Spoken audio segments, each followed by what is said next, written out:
All right, hey everybody. Hopefully after last night's five and a half and half 5.5 hour broadcast, where Big Clue and Steve and I and everybody in the chat had a great talk about baseball and all kinds of things that now you'll be able to spot the difference between a larch um, and a Douglas fir. There we go. Mission accomplished. So today we're going to be returning to the Decade League, Action PC 2023. So while this is done in Action PC 2023, this league is not available um, immediately in Action PC 2023. You would actually have to create it or recreate it using the debut sets and things like that. That being said, this is a subset of a 2017 version of the Baseball History Collection. I really hope that Dave Cook will bring this one back. I've tweaked it up a bit, created these logos and everything, but this is really fun. This takes the best players from each decade and puts them on a team, full schedule, all that thing ready to go. So what I did is went and create logos and gave each team names. So the team from the 1960s is the Clementes, the 1920s are the Ruths, and so on and so forth. So we have a slate of games here today. Again, very early in this season, and hopefully this will be something that will interest you. It's a great way to do an all-time greats franchise where you're seeing players that you may not normally see, and something that tries to encompass the entire history of a franchise, but rather you get to see players. So working at the player levels, and it's a lot of fun, especially when you consider that Lou Gehrig has his own squad. So Gehrig actually will be facing off at some point against Ruth and what have you, and Hannes Wagner. His squad has already faced off against the Ty Cobbs and so on and so forth. So a number of games that we can do today trying to gauge interest, and I think I'm just going to pick one, and we'll just do it and see what's going on here. So I think the 1920s versus the 1960s will be fun. So this will be Carl Mays taking the hill for the Babe Ruths, and Mel Stottlemyre on the hill for the 1960s Clementes. So let's get to the park and let's play some baseball. It is Saturday morning, 10:45 Eastern Daylight Time. All right, and we'll be at Shea Stadium.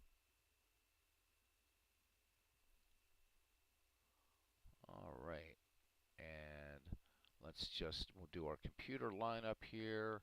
And Babe Ruth is in there as he should be. Let's look at our opponent for the Clementes, and let's make sure that Roberto is in there, and indeed he is. So it's Stottlemyre and Carl Mays, and we're ready to go. And there is Bernard Strom Sports Replays, who's doing the 1912 Red Sox on Action PC Baseball and the 1950 Red Sox on PC Replay Baseball. I do believe Bernard has a game coming up today at 1:30, if I'm not mistaken. So you're the first one here in the ballpark, and good to see you, Bernard, as always. All right, so let's get to it. Pretty happy with this. Pretty happy with these lineups. I think that we'll be kind of tweaking as we go along so that we can get some players in here that haven't seen any playing time yet. So I mean, some of the strengths of these teams are just amazing, and this is why I love this. For instance, if we just look at this Clemente squad, all right. So Jim Fregosi is starting at short, but look who's sitting on the bench: Luis Aparicio, Frank Robinson on the bench staying right field, Roberto Clemente getting the start, Willie Mays taking his seat in center, Vada Pinson leading off. Um, so you're going to see this sort of moving around and with every team as much as I can. But we're just going to go with these lineups for today, and let's do this. Let's do this. Let's have fun. So the draft went very well last night. It was really just a mock draft, Bernard, to see how it'd go, and it went very smoothly actually, and I think people had fun with it. So this time around for this type of league, the only quote unquote commitment we're asking is just we can get about 10 people to just be here on draft night and just draft a team. Um, and then what we'll do is on another night actually just hang out, get a bunch of people on mic and in chat, and actually just let the game sim everything out to the end. And then maybe what we'll do at the end of it is schedule like a little World Series here and there or something, or an exhibition and stuff like that. So this isn't something that's going to require a time commitment other than a few hours on a draft night, a couple hours.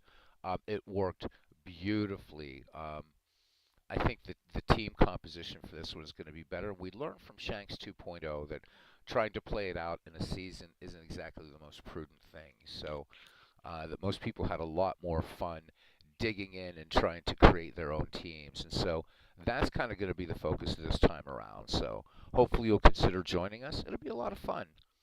I'm not sure when Steve and Big Clue and MV want to do this. I'll probably be hosting the draft, um, but this time I'm going to take more of a back seat than I did in the first Shanks because I have the Ned McGreevy League coming up again. So version 2 of that, if you will, which is going to be focused again just on 19th century and dead ball. It will be a draft league in which 25% of the season will be played out. The first one was quite a success, and I have some other projects that I want to do, including continuing this one and the KCCL Dead Ball 19th Century Tournament, and then a couple other little surprises too. So coming to the channel and a few non-baseball related things. All right, let's go. Let's do this. Let's have some fun.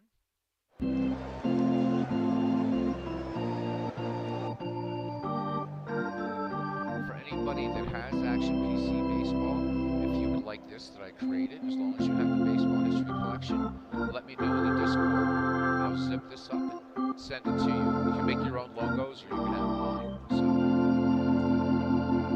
all right, welcome baseball fans to Shea Stadium, where it's the 1920s Babe Ruths against the 1960s Roberto Clemente's. Carl Mays will take the hill for the Babe Ruth squad. He'll be opposed by Mel Stottlemyre. Temperature at game time here in Queens, 57 degrees, wind speed 7 miles per hour, left to right. And Bernard, I absolutely... Play ball! There we go, have the umpire say it. I really encourage you to keep continuing what you're doing and with the 1912 Red Sox replay. It's really, really fun watching you approaching it with an open mind and even enthusiastic about getting into an era of baseball and strategy and tactics that would really be foreign to most baseball fans now. And I think you're doing a bang-up job. And I do hope that you will consider doing some play-by-play on your own, because the play-by-play you do in PC Replay Baseball is excellent. And it's really just kind of getting used to getting things set up here in this game to where you can call a game. So that's why I like to keep the pitcher up here, the batter over here, so as I'm looking up here to see what's going on. And then the play-by-play I use more as reference down here. I don't refer to this and read from it. But you are doing a fantastic job, and reminding us that you've only been broadcasting about 6 or 7 weeks, and you are a pro, my friend, a pro. So loving it. All right, let's look at the starting defense here for the Roberto Clemente's. Getting the start today in left field from the Chicago Cubs, Billy Williams, Hall of Famer.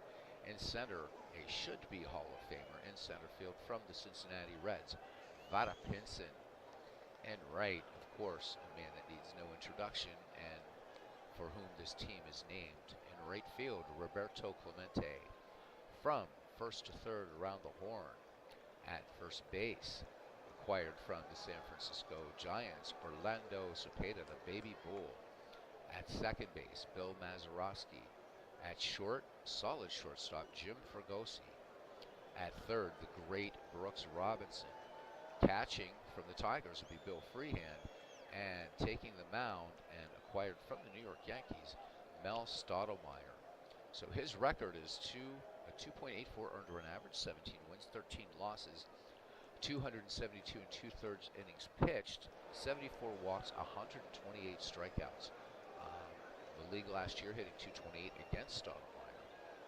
So I should just say right at the outset that when I mention these stats, it's more for immersion, as this particular collection, again, is from the Baseball History Collection, which takes a peak slice of a player's career. So the longer his career, the shorter the peak slice, to get a more accurate representation of the player's best years.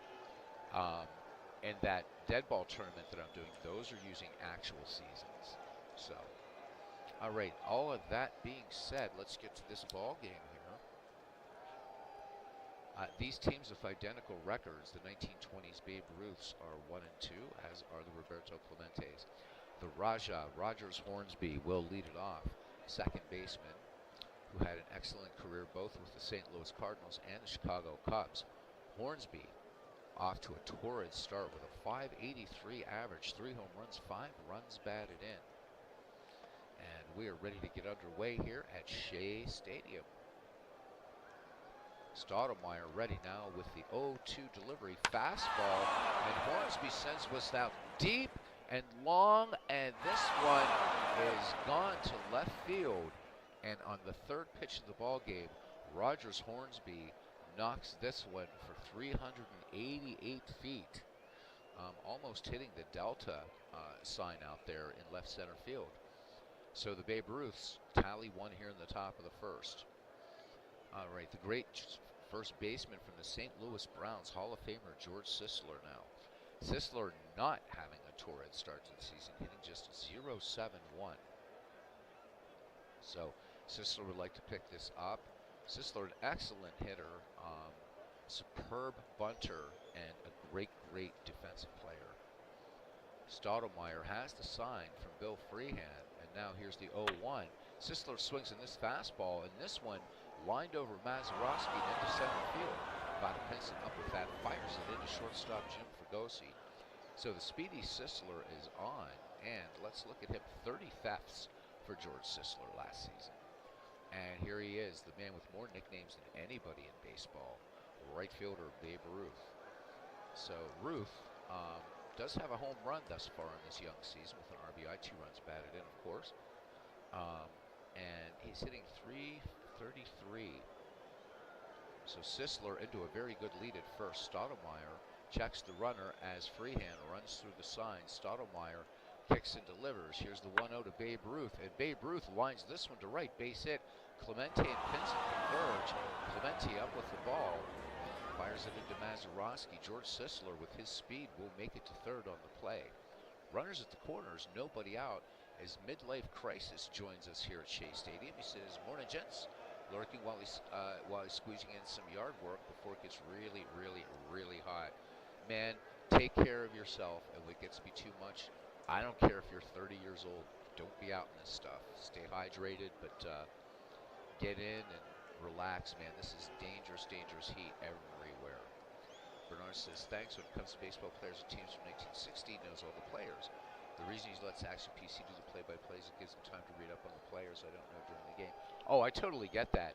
But I guarantee you, when you get to be, once you get through that league schedule once, I think you're going to feel a lot more comfortable with these players. And if anything, just go by the stats you're reading, because a 300 hitter in a dead ball era means the same thing as a 300 hitter now. But how you do it is excellent, and just loving it. Joe Murdy, welcome in, my friend. Good to see you here for some Saturday morning baseball. All right, so 2 on, 1 in, nobody out. Babe Ruth at first, George Sisler at third for Bobby Veach, formerly of the Detroit Tigers. Veach hitting .385 in the season. He has 5 runs scored. So Stoudemire in a little bit of trouble here in the top of the first at Shea Stadium. He deals, and Veach cuts in the first pitch. Babe Ruth is off to the races. The throw down, and Babe Ruth has the steal. And Babe Ruth was not a slow, lumbering player by any means. He was no Ty Cobb out there, but could steal bases. And, of course, there is the matter of the 1926 World Series, which Babe Ruth was caught stealing. But Ruth actually had some speed. So I know maybe a few eyebrows would be raised to see Babe Ruth stealing a base, but he did. All right, Bobby Veach now back in the box. The count on him is 1-0. Stottlemyre delivers. Veach scorches this to left. Sisler will come in to score. Williams up with it. They're going to hold Babe Ruth at third. And 2 runs in now for the Babe Ruth. So they're coming out here with a vengeance. 2 runs, 4 hits thus far. And here is center fielder Max Carey, a baseball player that probably very few would talk about these days, but one of the great center fielders of his time, and ranks among the greatest center fielders in baseball to this day. Acquired from the Pittsburgh Pirates. Max off to a 308 start with 3 runs batted in. So Stottlemyre working out of the stretch to center fielder Max Carey. Carey cuts in the first pitch, gets a good bunt down. Ruth comes in, and the error, the ball is booted by Mel Stottlemyre, and that will allow Babe Ruth to come in and score. So the sacrifice was on, and thanks to Mel Stottlemyre fumbling the ball, Babe Ruth scores, and now there's 3 runs on the board for the 1920s. So a little mix of power and dead ball tactics here. So Bobby Veach at second, Max Carey at first for shortstop Joe Sewell. Sewell hitting .250, 3 for 12 with a home run, 3 runs batted in. Max Carey with 49 steals will be hampered a little bit by the considerably slower Bobby Veach with 15. Stottlemyre with the check of the runners. Once again, Freehand works through the signs. Stottlemyre shaking him off. Now has one he likes. And the 1-2 pitch to Joe Sewell, fastball. Sewell cuts in this little nubber down to first, and Cepeda will race him to the bag and lose the race. So Joe Sewell aboard, and the bases are sold out as third baseman Willie Cam strides to the plate. Bernard asking, when playing Action PC, do the dead ball era players have more power in games like this? In cross era? So in cross era, depending upon where the season is normalized, you will see their power numbers jump up.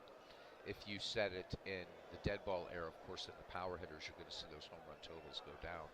So one of the important things about Action PC is where you're normalizing to what year, and we learned that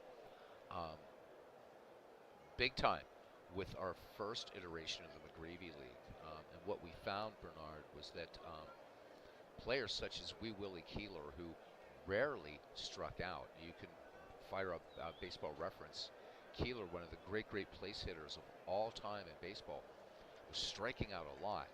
And we were seeing totals that were completely anomalous for 19th century players. So we hadn't realized that when we set up the league, we set the normalization year for 1906. And we chose the National League because it would be mostly National League players. Steve Tate was able to help us and said, well, here's the reason. In 1906, your guys are going to take a hit. When we normalized it to 1900, then we saw more accurate performance from the 19th century players and the dead ball guys all the way around. So I don't remember where I have this one set, but I also like to do what ifs. So how do you judge accuracy in a cross era, all times great? Well, it's kind of hard because you don't have a benchmark to which you can compare. But yeah, the dead ball guys will hit more home runs, usually in something like this, if you're normalized to, say, 1920 and after. So if you would set this at 1930, you're going to see a lot more home runs the year of the hitter. Put it in 1968, modern baseball, but the year of the pitcher, right? The mound was still up higher and things like that. That's why I love these what ifs, though. And there's a great tool in Action PC, Bernard, that I probably should show you if you're not familiar with it. It's not the batter analysis tool, batter pitcher analysis tool, which is brilliant, but it's a tool called What If, and I will show that sometime on a broadcast. I think you will have a great time with it. Basically, very quickly, what it does is you can take any player, put him in any year in any park, and set the park factor for that year and see how he would perform without playing a single game. So in a way, by getting in and poking around and having fun with Action PC, you can get a sense, all right, how would Ty Cobb have done in Wrigley Field in 1930, the year of the hitter, and in a very hitter-friendly park? Now let's put Ty Cobb in Forbes Field, right? Because, I mean, Cobb did play in the 1909 World Series, so Cobb did play in Forbes Field for one World Series, 3 games or whatever it was. But how would Cobb do in a large park, a pitcher-friendly park like Forbes? How would he do in let's say, the Rogers Center in Toronto? And this game allows you to do that, and it's real cool, and it's super, super simple.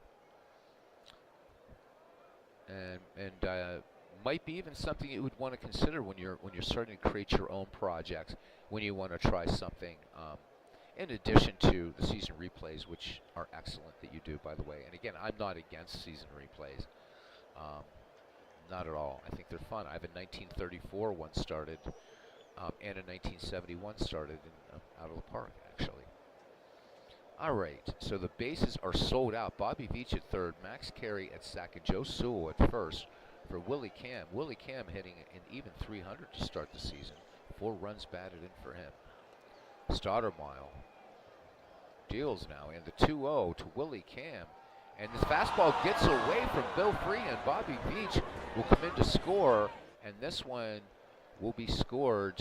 A wild pitch. Stoudemire, or no, pass ball. So Stoudemire having all kinds of issues out there, not only with himself, but now his defense. So Freehan booting a ball, and now a pass ball. And the Babe Ruths stake themselves to 4 runs here in the top of the first inning. So Max Carey will move to third, Joe Sewell to second, Cam back in the box, and the 3-0 delivery from Stoudemire. Curveball. This one chopped to third. Brooks Robinson's only play will be to first to Orlando Cepeda, and to score is Max Carey. So with first base open, Cam does pick up the RBIs. It was not a force play, and it's now 5 runs for the Ruths. And it continues now. Steve O'Neill, late of the Cleveland Indians, just hitting just 2 for 11. So Stoudemire finally gets the first out. Joe Sewell at third. Stoudemire works out of the stretch in the 0-1 delivery to Steve O'Neill, and he plunks Steve O'Neill. So the woes continue. Stoudemire showing a little bit of frustration out there on the hill. Joe Murdy says, "Hey Beatles, I was telling Bernard after Heine Wagner singled in 2 runs yesterday, you can't get better insurance than a Liberty Mutual." And you were just going to mention Max Carey's speed. That was a great call, Bernard. Corners in. You did a lot of good calls yesterday. I think you're getting on to dead ball pretty nicely. That you were doing some dead ball plays that would have been right out of the textbook of John McGraw, perhaps baseball's greatest manager. Consider this. You know, as we were doing our marathon thing last night, at one point, of course, we were getting in deep into baseball reference and baseball resources and talking about managers. So John McGraw basically was a player in the 19th century for those Orioles, but also probably had the keenest baseball mind among the players. Managed in dead ball and then in live ball in the long ball era, and John McGraw successful in all 3 of those eras, and I can't think of any other manager like that. And even the great Connie Mack, considered one of the great managers, quoted back in the day as saying, in baseball, and remember, Connie Mack didn't like John McGraw, felt he was a stain on the game, but credit where credit's due. Connie Mack said, there is only one manager, and that man is Mr. McGraw. Look it up on Baseball Reference's managerial record. It's astounding what John McGraw was able to accomplish, and again, both as a manager in the dead ball era and then just as easily in the live ball era. But yeah, Bernard, you were making some good plays. I know you were going to yank a pitcher in the 5th, and I was like, just thinking, please don't do it, and you didn't, and I'm glad you didn't. All right, here's Carl Mays now, and should Carl Mays get on, then these Babe Ruths have batted around. Stoudemire from the stretch, and the 0-2 to Mays. And Mays sends this one up the middle. Maz will go to Fregosi for 1, and they will not get Carl Mays. So they erase Steve O'Neill at second, but Joe Sewell scores the 6th run for the Roosts. This one turning out to be a laugher. Clementes have a lot of work to do. So 2 down, and we are back at the top of the order. Again, Rogers Hornsby, who opened the festivities on the 3rd pitch with a solar homer to left. And that one measured 388 feet, and that was at the top of the delta sign there in left center field. Stottlemyre checks Carl Mays at first. And here is the 2-0 pitch. Hornsby takes this curveball, medium deep to center. Pinson comes in, makes the catch to retire the side. So the Ruths bat all the way around, sending 9 to the plate. Actually 10 to the plate. 6 runs, 5 hits, 1 error, 1/2 inning. It's the Babe Ruth 6 and the Roberto Clementes coming to bat. Whew, so inning number 1 took about 20 minutes. All right. Carl Mays with a 2.57, earned run average 19 wins, 11 losses, 2 saves, 263rd innings pitched, 68 walks, 79 strikeouts, a 264 average against him, and a whip of 1.251. Vada Pinson leads it off. Pinson off to a slow start, hitting just 2 for 13 with a run batted in. So 154 average for a person I believe should be in the Hall of Fame.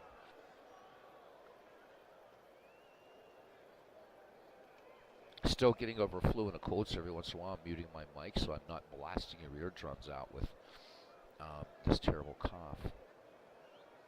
All right. Carl Mays into his windup and the pitch to Pinson, and first pitch swinging, fastball grounded hard to Sewell at short. Sewell with a quick snap on to George Sisler at first to get the speedy Pinson for out number 1. Shortstop Jim Fregosi now. You couldn't ask for a better start from him. He is 5 for 11, hitting .455 with 2 runs batted in. Mays delivers now. Full count on Fregosi, and fastball missing away.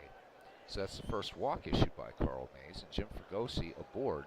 Fregosi with 8 steals last year has yet to go for 1 now. Here's the baby bull. Now we're getting to the power part of this lineup, and it goes pretty deeply, my friends. In fact, power all the way up and down this 1960 squad, and as you would expect, more power in it than the 1920s. So Orlando Cepeda hitting a .385, 2 home runs in this season. We're only in game 4, 3 runs batted in. Cepeda last season with 34 dingers and a .324 average. Fregosi at first, 1 away. Carl Mays kicks and deals the 0-1, and the baby bull laces this one to left. Bobby Veach up with it, and a strong throw back into the infield. Fregosi at second. So 2 aboard for the 1960s Clementes, and it brings up the great Billy Williams. Williams hitting in the .273 club so far. Has himself 3 hits, 1 of them a double, a run scored. So Carl Mays looking for the double play here. Cepeda at first, Fregosi at second. The leg kick and the delivery to Billy Williams. Fastball, first pitch swinging, fly ball to Max Carey, who camps under it in center, makes the catch. Fregosi will not run on the arm of Max Carey, and who can blame him? Great range and an absolute cannon of an arm out there for Max Carey, and again, speedy. So a great player that should not be forgotten in the annals of baseball history. And here is the great one, Roberto Clemente batting with 2 down here. Clemente off to a .385 start with a home run, 4 runs batted in. Swing of the bat, and Clemente gets his team back into it. Mays kicks and fires the 1-0. Clemente sends this changeup liner to left. Bobby Veach up with it, and Jim Fregosi will come around to score. Clemente picks up the RBI, and the Clementes are on the board. It is now 6-1. The baby bull at second, the great one at first, and here's Brooks Robinson. Good power for a third baseman and a legendary third baseman, ranks among the best. But off to a slow start, hitting just 1 for 8, a .125 with a run scored. So Mays pitches with 2 down on a 5-run lead. Here's the delivery to Robinson. Curveball, fly ball center field. Max Carey back toward the track, and makes the catch for out number 3. 1 run, 2 hits, no errors, and 2 left on. We go to the top of the second here at Shea Stadium, and it's the Babe Ruths 2, the Roberto Clemente's 1. Good morning, Big Clue. You were awesome, amazing last night. I think a lot of people enjoyed Natalie, the trees, baseball discussion, Steve Tate, and even mention was made of you, my good friend. I hope you're doing well today. Hope you're doing well, man. It was such a good time last night. Such a good time. Trying to slug down some water. And just the occasional mute.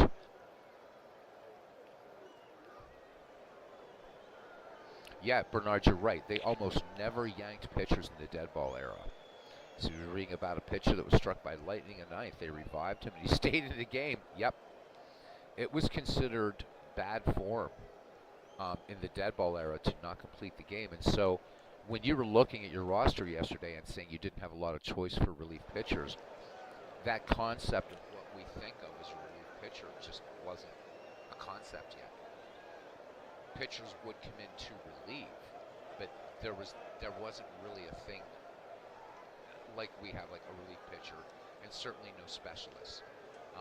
Platooning wasn't really. Some managers kind of did it, but it was really Casey Stengel that brought that to baseball more than anything. So it is definitely a different way of thinking, but you're adapting to it. Again, you made some plays right out of McGraw's book last night.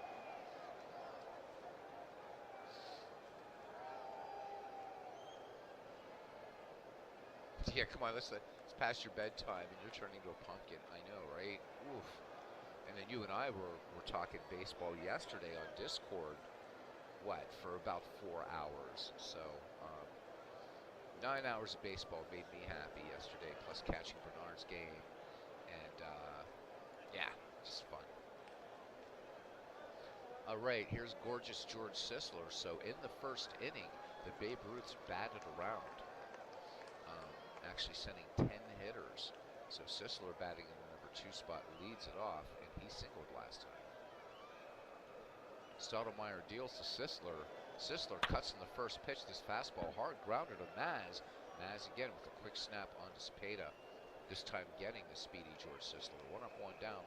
Stottlemyre needs to keep these bats quiet. Babe Ruth now in there, 1 for 1. The Sultan of Swat with a single to right center, sending Sisler to third. Stottlemyre brings it to 2-1 now. And Ruth swings in his changeup, little chopper to first. The Baby Bull has it, underhand toss to Mel Stottlemyre, covering 2 down here.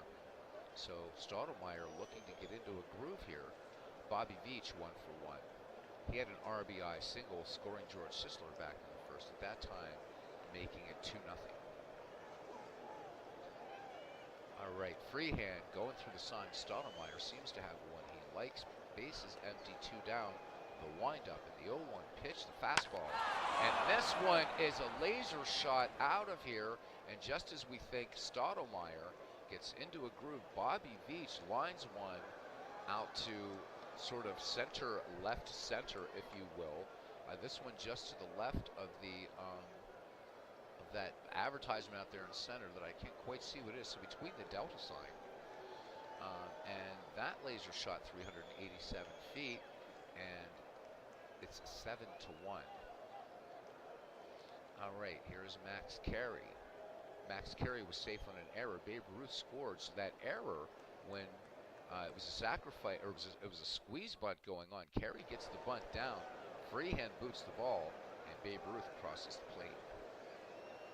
Mel Stottlemyre would also hit a batter in the first inning. It was just kind of not pretty for Mel and the squad. All right, 2 down. Here is the windup. Full count of Max Carey. Fastball. This one lined and deep and gone, and they are feasting on Mel Stottlemyre. Max Carey with a home run. 349 feet. It is now 8-1. And the AI is controlling the Clemente, so who knows? But Stottlemyre already up to 42 pitches, and we are just in the top of the second inning. This is really, really crazy. So Bernard saying that he's currently doing replays from 2022, 1950, and 1912. And it is really interesting to see how the game has evolved, and indeed it does. And Big Clue talked last night about the game's evolution and how it was incremental, almost a yearly sort of thing, not only with rules changes, but strategies, what have you. And it was a really, really good conversation about the evolution of the game. I mean, dead ball baseball played in the dead ball era is the game we recognize, but in many ways, I mean, of course, its tactics were markedly different from load 'em up and go for the grand slam and quality starts. Pitchers like, or managers like Stallings and McGraw and Connie Mack, and Fred Clark and all these guys would have absolutely howled with derisive laughter at the concept of a quality start.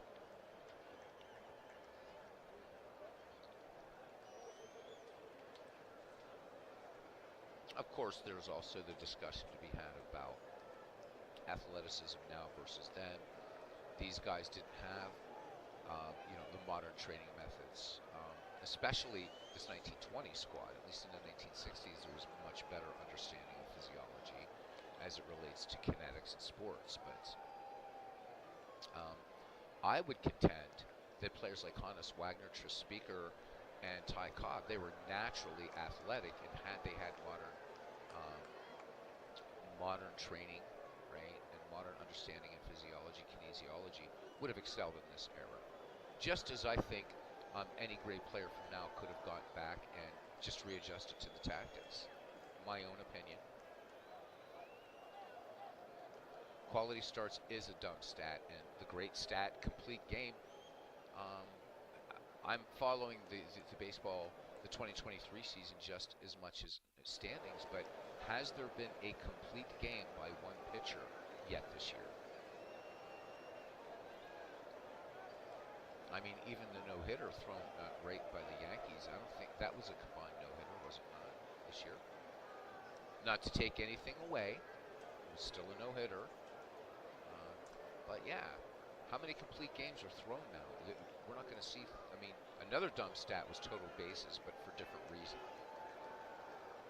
I'm glad that stat has fallen out of favor, but a complete game is something huge. A quality start, well, you go 6 innings. Come on, man, that's Little League. Anyhow, Stottlemyre deals. And Joe Sewell sends this to left field, but this one not deep enough. Billy Williams lights a campfire and makes the catch. Side retired, but 2 more runs score, 2 hits, no errors. It's 8-1. I think we're going to try to speed this one up and maybe do a second game. I don't know. We'll give it a few more innings and see if the Clementes can catch up. A lot more power here. Bill Freehand will kick it off here. Freehand hitting .250 on this season. Carl Mays deals, and Freehand swings. Base hit up the middle. This one over the head of Rogers Hornsby into center field. Max Carey loves it, retrieves it, tosses it to Joe Sewell.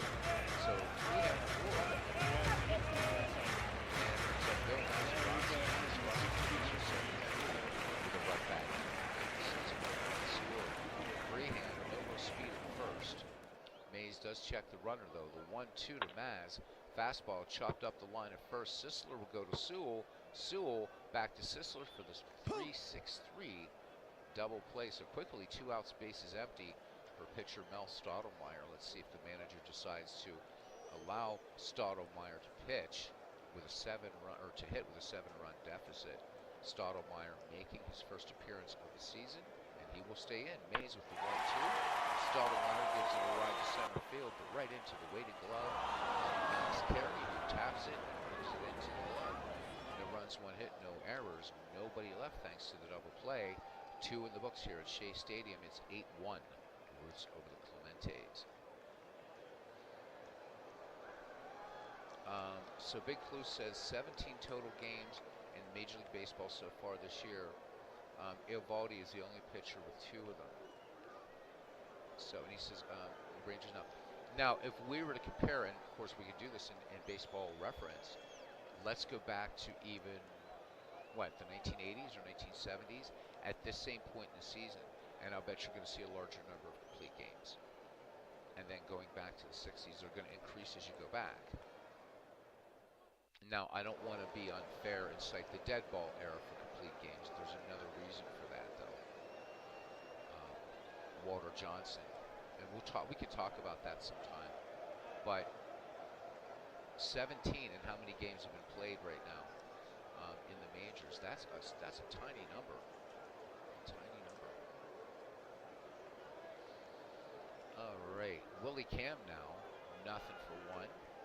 Cam grounded to third, scoring Max Carey, so picked up the RBIs. It was not a forced situation. Stottlemyre brings the 2-1 to Willie Cam. Curveball, and this one chopped to short. Jim Fregosi on the routine 6-3 put out of Willie Cam. 1 up, 1 down for catcher Steve O'Neill. He was hit by Mel Stottlemyre back in the first.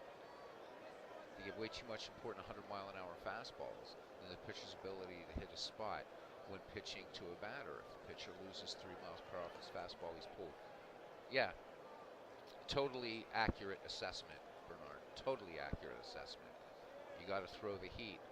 There was one knuckleballer left in baseball, and I think he's gone now. The screwball, okay, kind of a good thing. Maybe that pitch isn't thrown so much. That one damaged the arm a bit. Look at pictures of Carl Hubble. I wonder how he shook hands sometimes. But the knuckler's not an option.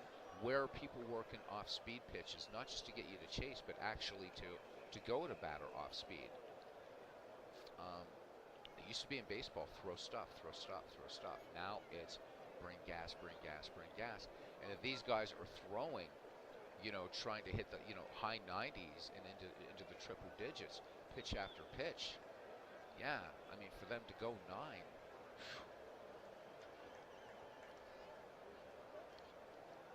But Panisset circensis, bread and circuses. I guess that's what we have now. All right, Stottlemyre deals. Here's the 3-1 delivery to Steve O'Neill. Fastball, and this one missing up and in. So Stottlemyre has some problem with Steve O'Neill. Was a little bit of headhunting there, but Steve O'Neill able to get out of the way. And that's ball 4. Umpire issuing a warning to Mel Stottlemyre. Infield at the corners now is Carl Mays set to bat. He is 0 for 1. Forcing O'Neill at second. Joe Sewell scored back in the first on that. So Robinson cheating in at third and Cepeda in at first. The baby bull in pretty far on the first base side. Stottlemyre works the 1-2 pitch. Fastball, and Mays was swinging away. Fly ball to center field. Vada Pinson makes the easy catch in center for the out number 2, and Steve O'Neill retreats to first. Rogers Hornsby 1 for 2. Flied out his last time. Solo shot in this game. First inning. Full count on Hornsby. Fastball, and Hornsby looks at a call. Strike 3. So no runs, no hits, no errors. 1 left after 2.5 innings. It is 8-1. This is the first inning in which the Roots were turned away. So the first 0 for them. Vada Pinson, the leadoff hitter now for the Clementes, followed by Jim Fregosi or Orlando Cepeda. Pinson in this game grounded short in the first. Greg Maddux was the perfect pitcher, in my humble opinion, says Bernard Stroom. Maddux was smart. Maddux would come at you. Maddux was an amazing pitcher. Definitely, if not within the top 5, top 10 greatest pitchers in the entire history of baseball. But I would put Maddux in the top 5. He was superb. I couldn't agree with you more. You could have plunked Greg Maddux back in 1909, and he would have been amazing. So yes, Greg Maddux was excellent.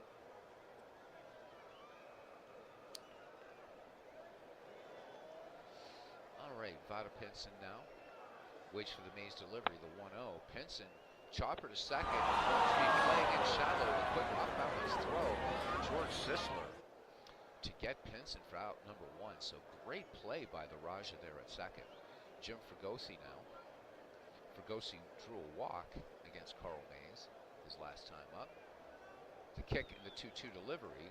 Curveball. This one, hard grounder to third. Plenty of time for Willie Cam to set and fire to George Sisler for out number 2. The Baby Bull has been successful in one try, and that was a single back in the first. Mays winds and deals. Cepeda, chopping ground ball to Sewell, who fires on to George Sisler for the 6-3 putout to end the inning. No runs, no hits, no errors. They go in order. We go to the 4th inning. This score 8-1 in favor of the Roots. Midlife Crisis says Greg Maddux would be willing to give up a home run early in the game to set up that same batter with a different pitch 3 months later. Exactly, right? I mean, thought so much like a master chess player, moves and moves and moves ahead. I was always a big Greg Maddux fan. Really, really liked him. Of course, always rude when my Buccos had to face Maddux, but what club didn't rue facing Greg Maddux? Excellent pitcher. Excellent pitcher, and not afraid to come after you. It wasn't that he was just scientific. Greg Maddux would sometimes almost tell you, in a way, telegraph what was coming and dare you to hit it. And frequently, you came up empty against Greg Maddux. So, one of the great pitchers of all time, certainly. You have no argument there, my friends. George Sisler has singled and grounded out. Sisler will start it off here in the 4th inning. The number 2, 3, and 4 hitters, Sisler, Ruth, and Veach, do up. Stottlemyre with the 2-0 delivery. Sisler swings, and this one grounded between first and second into right field for a base hit. So George Sisler aboard, and Sisler with considerable speed. Bill Freehan, average arm behind the dish, so it's going to depend on Stottlemyre's move to the plate and to first base. And here's the delivery to Babe Ruth. The 0-1. Ruth swings. High fly ball. Arcing shot to right. This one back, and this one the classic Babe Ruth home run. A big arc. And it is 10-1. I'm going to put this one to the chat. This is 10-1 in the 4th. There is a function that we can move ahead. I say we should. This is becoming painful. What do you guys say? Vote yes if we should move ahead to, say, the 7th. It's a 10-1 inning, and Stottlemyre's getting rocked out there. I mean, I'll call a blowout game. I've done it before, but...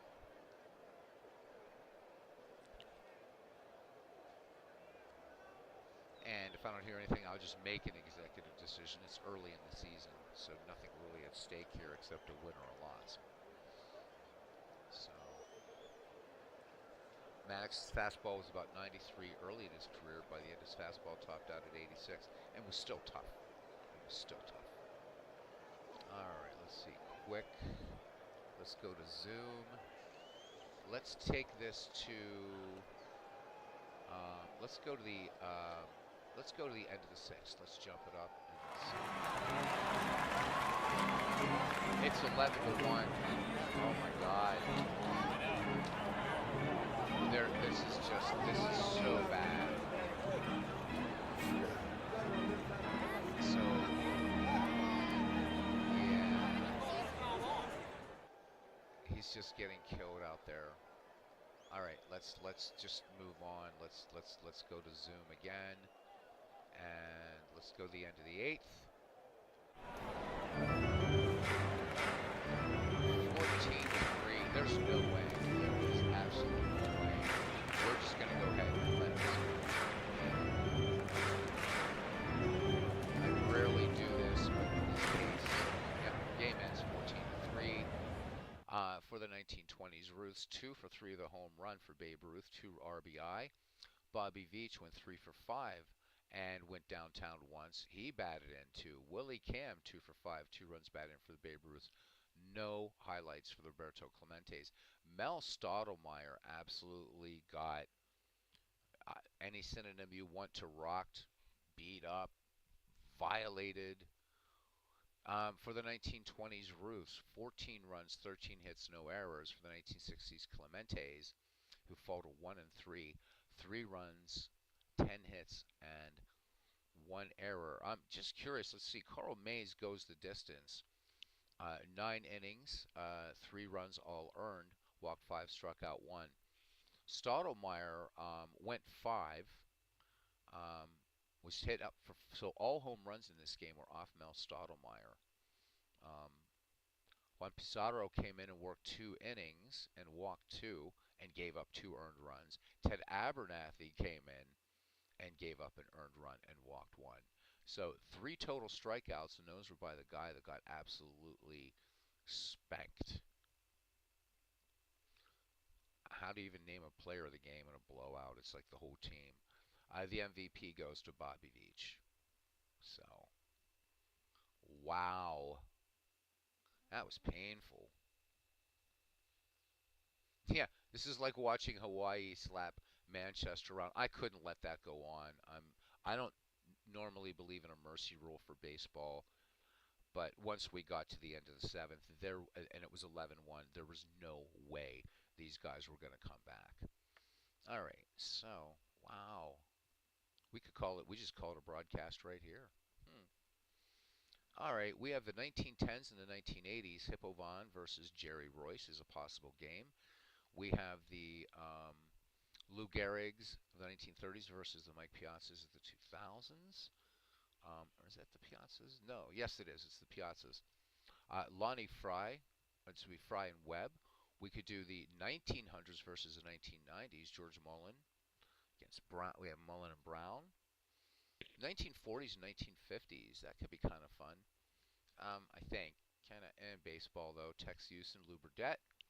And then we have the 1800s, the King Kellys versus 19 Old Hoss Radbourn and Catfish Hunter. Tempting.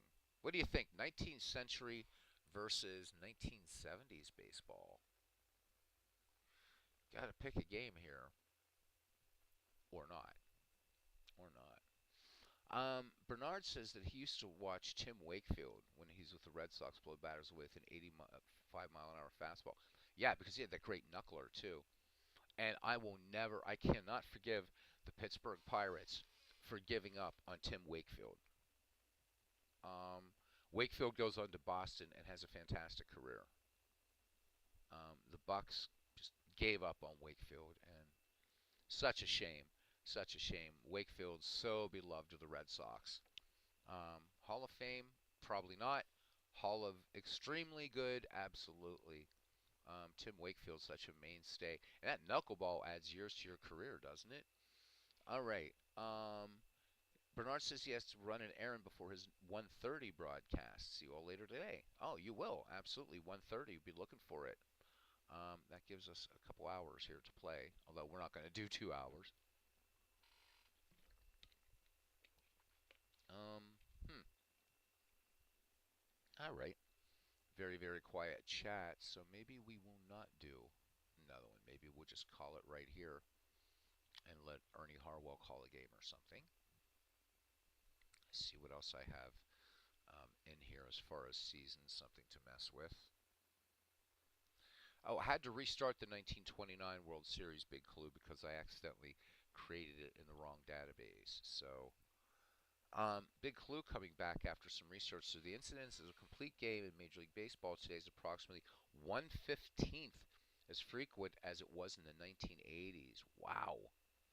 So complete games have averaged under 1/10 of 1% of all games since 2017.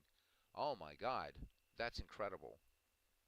I didn't realize it was that precipitous of a drop. 1/15th as frequent as just the 1980s. Damn. That's nuts, man. That's just a mere what, 40 years ago. That's all that is. Wow. That means MTV is 40 years old. Anyhow, 42 years old? Holy shit. Of course they don't play music on there anymore. I don't see Ken Castro, so I don't want to do anything with this dead ball tournament. Yeah, we will anyhow. We're going to go ahead. It's not going to be the 2 teams he's interested in. Because we'll just jump out of that. So let's go now to game 2. This will be the 1907 Chicago Cubs, 1908 Cleveland Naps. And here we go. Chicago is the home team. So some dead ball action here. And let's get to the ballpark. We're at Westside Park here in Chicago. The 1908 Cleveland Naps now visiting Chicago. Chicago holding a one-game lead. Baseball stories by Dryden and Cy in the Tribune this year. So I have a couple versions of Westside Park, and had this one set for here. This one an old postcard type thing. And we were using the white stockings. I was using actually a photograph. I should have done it in reverse, but that's.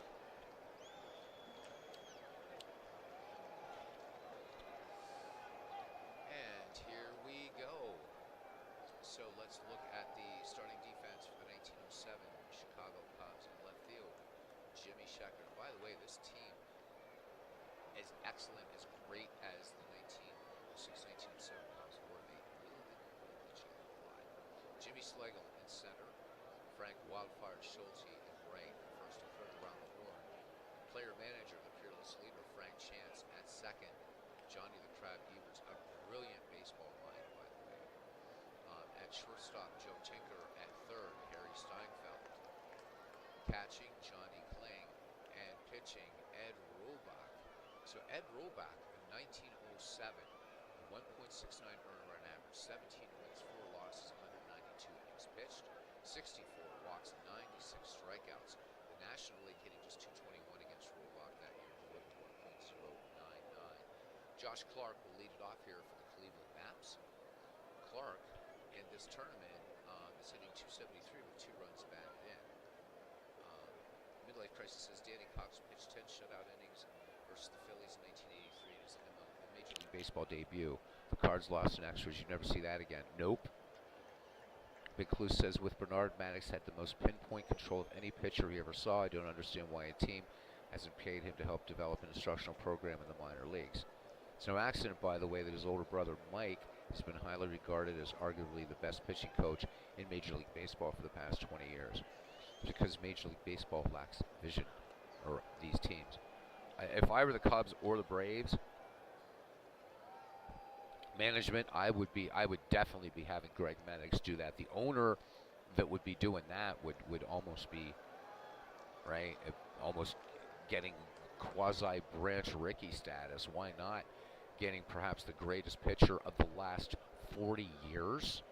Certainly. With you there, Big Clue.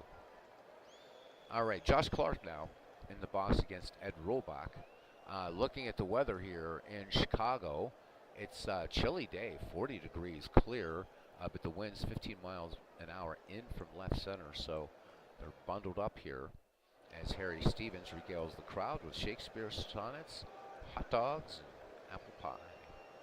Rollbach now brings the 0-1 delivery to Josh Clark. Here it comes. They're looking bunt from Clark to lead off, and Clark swings away, base hit right field. Schulte up with it. Clark making the turn at first, going for 2. The throw, Tinker's tag, and they get him. Josh Clark getting greedy, and that's a single and an outfield assist from Wildfire Schulte. Welcome back to Dead Ball, and here we go. Here's the hot corner man, Bill Bradley, and I have to say, Action PC Baseball does a hell of a good job at adapting to dead ball tactics. Of course, you can set that up yourself, but nice job in these seasons, as these seasons are all tailor created by Dave Cook, not just the statistics, but management tendencies. So I love how dead ball plays out on this game. I think it does a little better than Out of the Park in that respect. Out of the Park needs tweaking, then you can get a good experience with it. All right, Bill Bradley is hitting 296 with 2 runs batted in. Rollbach delivers the 1-2 pitch to Bradley. Base hit, right field, and Bradley is not going to try to run on Schulte, who was coming in on that ball. So Schulte fires it into Johnny Evers. One away, George Stovall now, the first baseman for the Naps. A 387 average, 9 runs batted in, including a home run. Bradley, with 18 steals, leads off first. Rollbach checks the runner. Full count on Stovall, and this one cut and a miss. and that'll be a strikeout for Ed Rulbach. 2 down. Bill Bradley remains at second. And here's Napoleon Lajoie. Lajoie hitting .267 in this tournament with 5 runs batted in. Rulbach throws over. Bradley dives under the chance tag. He's up and safe. Hard slide by Bradley. Looked like he had half the infield dirt all over his woolens. Rulbach brings it now. The 0-2 to Lajoie. 2 hopper to second. Evers has to hurry his throw onto Chance, and they do just nip Napoleon Lajoie. No runs, 2 hits, no errors. After 1/2 inning, the Cleveland Naps nothing, and the Chicago Cubs coming to bat. Let's look at the starting defense for the 1908 Cleveland Naps. In left field, Josh Clark. In center, Joe Birmingham, who's absolutely having a dismal start to the season, or to this, or in this tournament, I should say. We'll talk about him. He's due up third when we get to the top of the second. In right field, Bill Hinchman, who's made some really key plays from right field. From first to third, George Stovall, Napoleon Lajoie, George Paring, Bill Bradley at the hot corner. Catching, Jay Clark. We will use his real name, Jay Clark. And pitching, Bob Rhodes. Bob Rhodes' record in 1908 for this Cleveland squad, a 1.77 earned run average, 18 wins, 12 losses, 270 pitched, 73 walks, 62 strikeouts. The American League hit .221 against Rhodes in 1908 with a 1.119 whip. The peerless leader, player manager Frank Chance, will lead it off here. Chance hitting at a .294 clip, 1 run batted in. All right, here we go now. Bob Rhodes has the sign from Jay Clark, and here's the 3-1 delivery from Chance. Change up, and this one slapped to left, base hit. Josh Clark up with it into George Paring. So Frank Chance with speed aboard. 35 steals for him in 1907. Jimmy Sheckard steps in now. Cubs left fielder hitting .288, a home run, 4 runs batted in. See if Chance will be off with the pitch. Jay Clark with a slightly above average arm behind the dish. See what kind of move Bob Rhodes has to first. And from the high set, and throws over, and Frank Chance back easily ahead of the Stovall tag. Rhodes now comes home with it. The 0-1 to Jimmy Sheckard gets the bunt down. Clark goes on to Lajoie covering. Sacrifice successful. Frank Chance in scoring position. This is small ball. Frank Wildfire Schulte already with an outfield assist in this game, hitting .400 with 4 runs batted in. Rhodes deals. Schulte cuts on the spitball. This one popped at foul ground behind the plate. Clark tosses aside the mask, but this one's going to, no, he gets it at the screen, so 2 down. So nice play there by Jay Clark as Johnny Kling steps in now. The Cubs catcher hitting .400. He is 6 for 15, a double, a triple, and 4 runs batted in. Chance remains at second, 2 away. Rhodes delivers the 1-1 pitch to Kling. Fastball. This one sent to center field. Joe Birmingham racing back on it and will make the final out in center field. No runs, 1 hits, no errors, 1 left. And we've played 1. We are scoreless in Chicago in this game 2. Chicago holding a 1-0 lead in this best of 7. Right fielder Bill Hinchman will lead it off. Hinchman hitting .300 with 4 runs batted in. Ed Rulbach has a whiff under his belt thus far. Kling running through the signs. Rulbach has one he likes. Here is the windup and 3-2 pitch, and this one skied to right field. Schulte camps under it and makes the catch, out number 1. You'll notice there's no warning track. These old ballparks didn't have one. Warning tracks coming into use, I believe, 1949, 1950. They became common in baseball. And again, normally in the dead ball era, you wouldn't just have crowds, especially if you had, and something like this that would say be a playoff or something, you would have crowds standing in the outfield roped off. You would even have spectators in the dugouts. There were accounts of games in the dead ball era where players actually sat on chairs in foul territory in front of the dugout watching the game. So the ballparks didn't look as neat. Fans would frequently charge onto the field. great fun time in baseball. All right, Jay Clark hitting just 143 with 3 runs back. Rule box 1-2 delivery to Clark, and this one clean base hit to center field.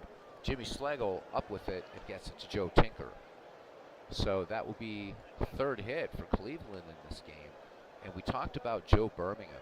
Joe Birmingham finally picked up his first hit in this tournament in the game against these Cubs the other night. He is 1 for 28. Not known as a heavy hitter, but in 1908 hit at least .213, but underperforming. Birmingham does have an RBI, but not really any meaningful contribution. These 1908 Naps dispatching the 1909 Pittsburgh Pirates, and Birmingham not part of that at all in terms of offensive output. So Jay Clark with just 6 steals in 1908 for the Naps.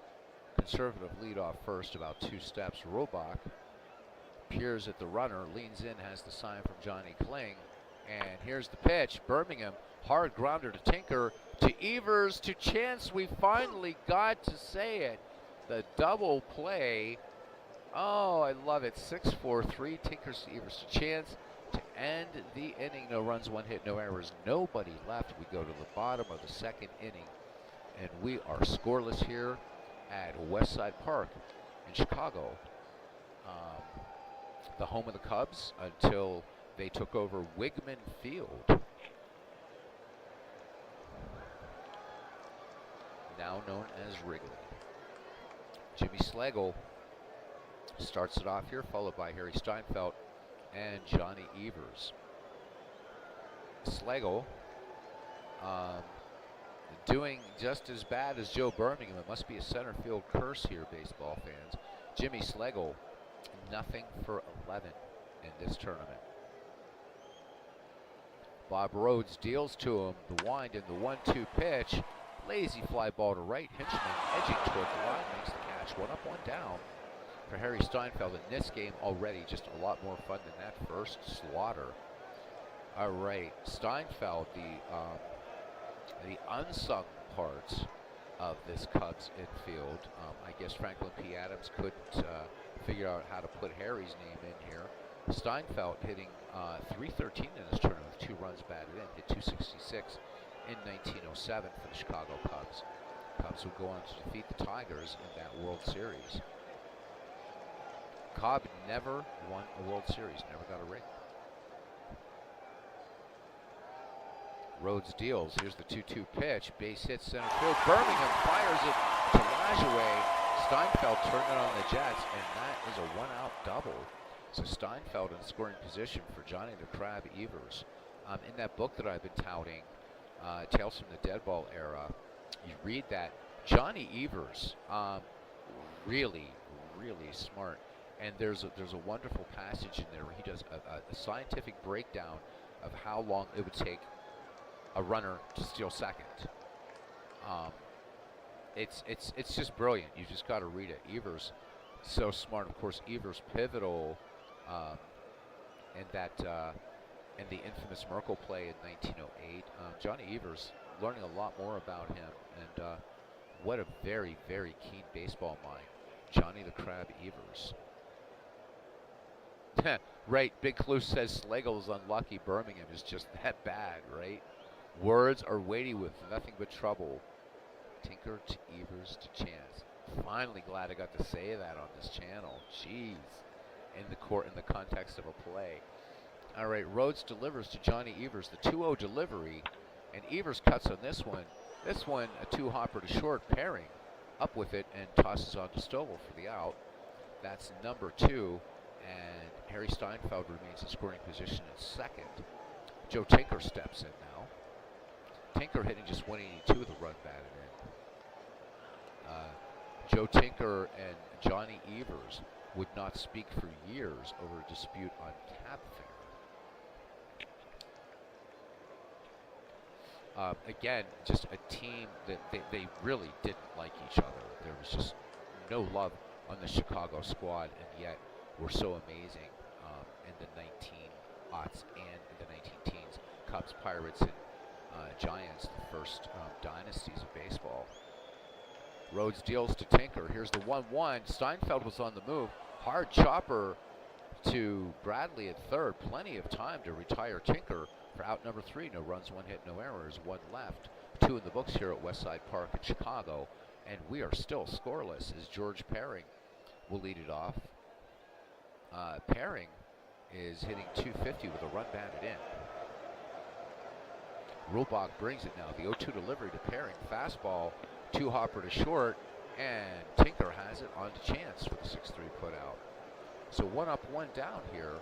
Bob Rhodes will have a go now. The pitcher's 0 for 5 in this tournament. Rulbach into his windup, and the 1-2 pitch. Curveball, bouncer to second. Steinfeld with the nice smooth toss across to Frank Chance for the second out of the inning. We're back at the top of the order now for left fielder Josh Clark. Josh Clark hitting .294, singled back in the first. So Clark having a good tournament. Hit just .242 in 1908 for the Naps, but .294 average now as a missing bat. Bats from the left-hand side. Boxman Ed Rulbach to fire it in. The 1-1 fastball. This one a slow roller to short. Tinker coming in, and the strong peg just gets Josh Clark for out number 3. So the Naps go in order, and we go to the bottom of the 3rd inning, and we are scoreless. The Cubs will send up Ed Rulbach in the top of the order. Frank Chance, Jimmy Sheckard. Rulbach 0 for 3. Ed Rulbach, a Hall of Very Good, certainly, and an integral part of this great Chicago rotation. Rulbach, though, not much at the plate. Hit only .175 in 1907 for the Cubs. Did manage a home run and knocked in 3, though. All right, so Bob Rhodes with the 0-2. And Rulbach sends this one to left field, and Josh Clark had it played perfectly. 1 down. The peerless leader now are back at the top of the order. He singled back in the first. No score in this game. Rhodes brings it now. Chance on the first pitch. Grounder up the middle, and what a play by Lajoie. Diving stop, but the bad throw, that's going to be an E4, but Stovall able to keep the ball in front of him. But Lajoie ranging far, far to his right, almost touching second base. And as he's falling, makes the snap throw onto Stovall, but Stovall unable to dig it out. So Frank Chance is on, and they will score that one an error. And only Lajoie could have even gotten to that ball at this time. This one would have gotten through for a base hit for just about anybody else playing the Keystone set. Jimmy Sheckard now in there. And Rhodes checks Chance at first, throws over. Chance back ahead of the tag. Here's the pitch to Jimmy Sheckard. Chopper to second, Lajoie to Paring, but the relay not in time, and Jimmy Sheckard aboard courtesy of the fielder's choice. So 2 out, 1 on. They swap runners as Wildflower Schulte popped out to Jay Clark. Catcher last time up. Rhodes kicks and deals and throws over Jimmy Sheckard back safely ahead of the tag. Once again, leg kick and the 0-2 delivery to Schulte, and base hit center field. The hit and run was on as Sheckard was off with the pitch. Birmingham up with it, and Sheckard is going to make throw. It's going to make third as the throw comes into George Paring. So the Cubs threatening here with 2 down and runners at the corners. Jimmy Sheckard at third, Frank Schulte at first, and it brings up Johnny Kling. The Cubbies catcher 0 for 1, flying to deep center back in the first. And from the stretch, Bob Rhodes with the 2-0 delivery to Johnny Kling. Fastball lined into left, base hit. Jimmy Sheckard will score. Kling picks up the RBI. Schulte makes it to third. The Bill Bradley tag not in time as Josh Clark with a strong throw from left, unable to get Schulte, who had great momentum coming around the second bag. So Schulte at third, Kling at second, and here's Jimmy Schlegel in the first run in. The Chicago Cubs now leading the Cleveland Naps 1-0 here with 2 down in the bottom of the 3rd inning. Jimmy Slego, nothing for one. Fly to shallow right back in the second. Rhodes from the stretch in the 1-0 delivery. Fastball. And this one, lazy fly ball to left field. Josh Clark trotting in and makes the catch for out number 3. 1 run, 2 hits, 1 error, 2 left. After 3, it's the 1907 Cubs 1 and the 1908 Cleveland Navs, nothing.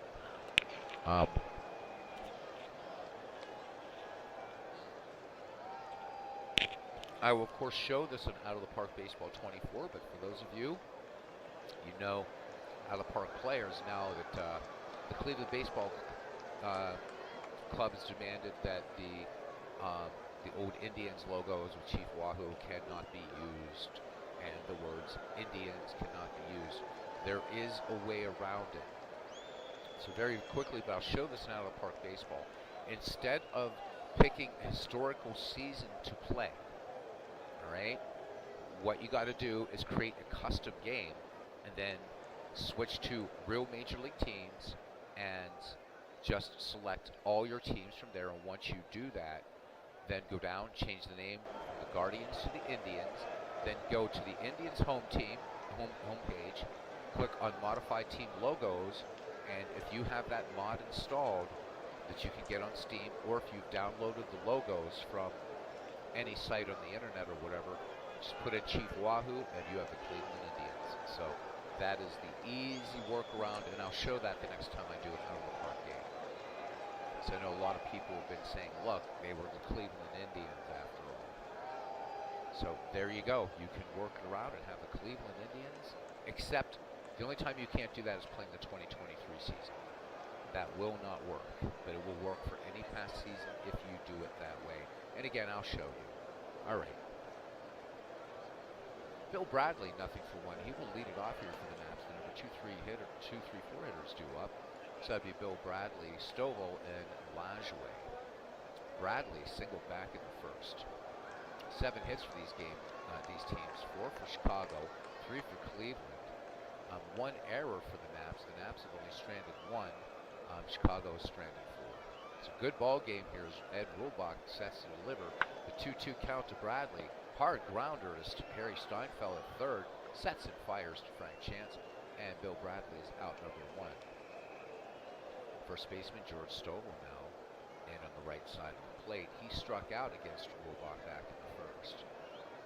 He is the only strikeout victim of Ed Rulbach thus far.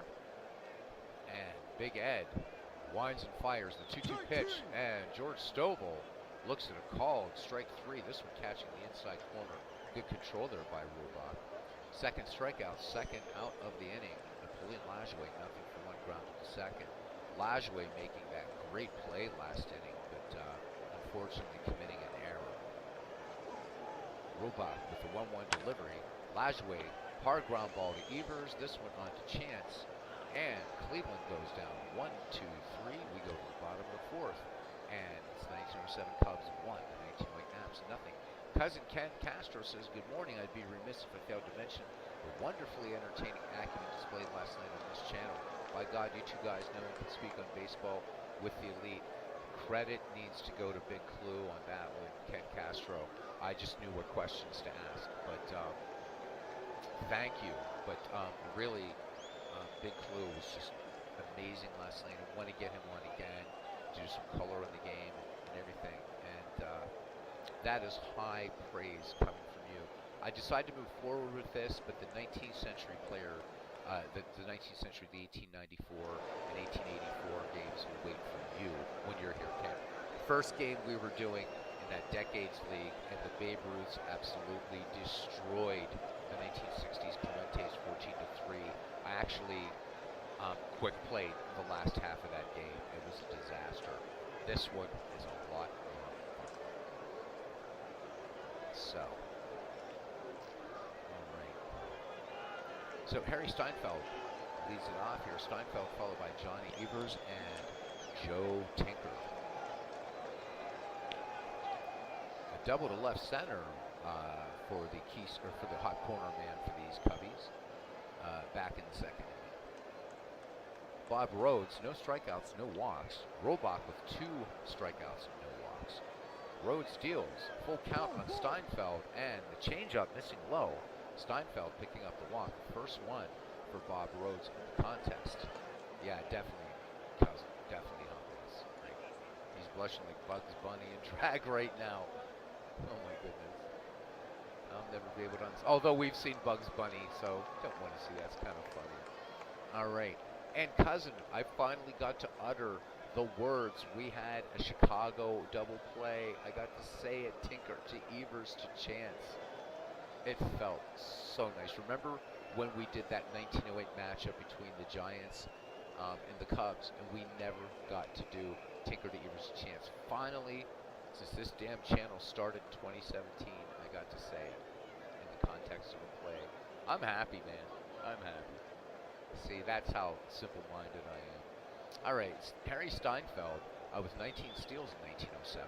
Johnny Evers, nothing for one. Again, what a brilliant baseball man he was. Grounded to short back in the second. The lefty waits for the Rhodes delivery. Here's the leg kick in the 0-1 pitch. Fastball, and Evers.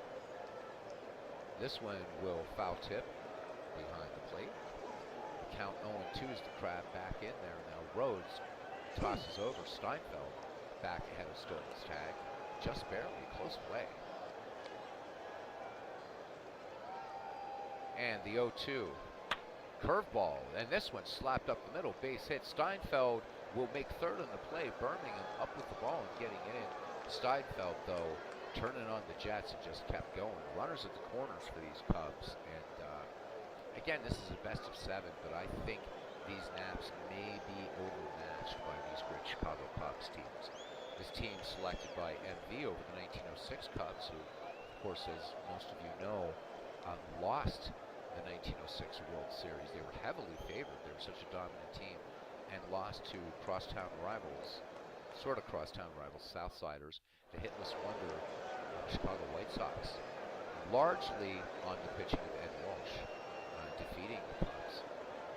MV's contention was that the pitching was a bit better in 1907, and so far, Ed Robach pitching a 3-hitter as we enter the middle third. All right, Rhodes from the stretch to Joe Tinker. And Tinker, there goes Evers, and this one, let's see what happened here. Steinfeld comes in to score. It looks like Clark might have taken this in the short hop, so we've got to look to see what happens, but this is one of the things where I do prefer out-of-the-park baseball for this. Let's see. So Tinker cuts, line to Clark. Yep, let's fall base hit. And Evers. Yep, okay. So it was basically a short hop. I had it right. Okay. So another run in here now for Chicago, and a 2-0 lead looms large in this pitcher's duel. Ed Robach now batting. He's nothing for one. Robach line to left, or fly to left back in the third. So Johnny Evers at third. Joe Tinker at first, and infield playing in. Looking bunt from Robach, and I would not be surprised to see Robach hitting away here. Rhodes brings it. Here's the pitch. And pitch out, nothing doing. They were looking for Tinker to pill for second or possibly a double steal. Rhodes brings it. The 1-0 pitch. Curve, this one bunted, and it's great play by Bob Rhodes. He's going to go to pairing, covering at short to retire Tinker. Good heads-up play. So Evers unable to move from third, and it's still a runners at the corners, 1-out situation. So now with a great heads-up play by Bob Rhodes, that sets up a double play to get Cleveland out of this inning. Back at the top of the order now for player manager Frank Chance. He has a single in the first and was safe in a throwing error in the third. So 2 times on base today for the peerless leader. Clark sets the target. Rhodes from the stretch, and the 1-2 delivery to Frank Chance. And Chance dribbles this one to first. Stovall, great diving play to pairing. Back to Stovall for the 3-6-3 inning-ending double play. Hats off to George Stovall, making a fantastic play and preventing any further damage. So the Cubbies pick up another run, and we go to the top of the 5th inning. It's the 1907 Cubs 2, the 1908 Naps nothing. And Bill Hinchman will start it off here, followed by Jay Clark and Joe Birmingham. Hinchman flied to deep right center his last time up. Seiden Dryden already working on the article for the trip tomorrow on this great game between the Cleveland and Chicago Nines. Robach brings the 0-2 to Hinchman.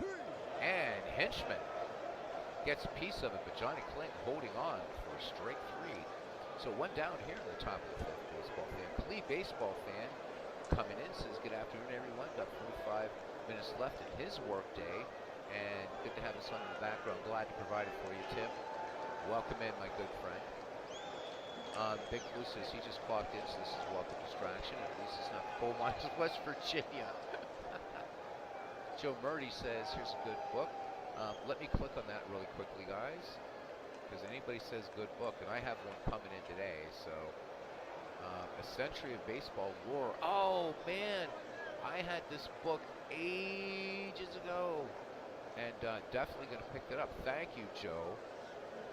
This is going to be like rereading again. So, Joe Murray, thank you very much. This one written, of course, by baseball's historian John Thorne, A Century of Baseball Lore. And you can see this puppy is in demand. This thing is $50. Hard book to get a hold of. The hardcover is actually cheaper, which is weird. Maybe up the hardcover. And that hardcover, the jacket looks really cool. Shows a picture of, it's a cartoon of Babe Ruth calling a shot in the 1932 series. Wow. Thank you, Joe. Thank you, Joe. Ken Castro says that he's giving Jimmy Fox Double X a day off in his bats action today. Ferris Fane getting him started. So Double X getting the day off, huh? Pretty confident. Of course, always nice to know you can bring Jimmy off the bench, huh?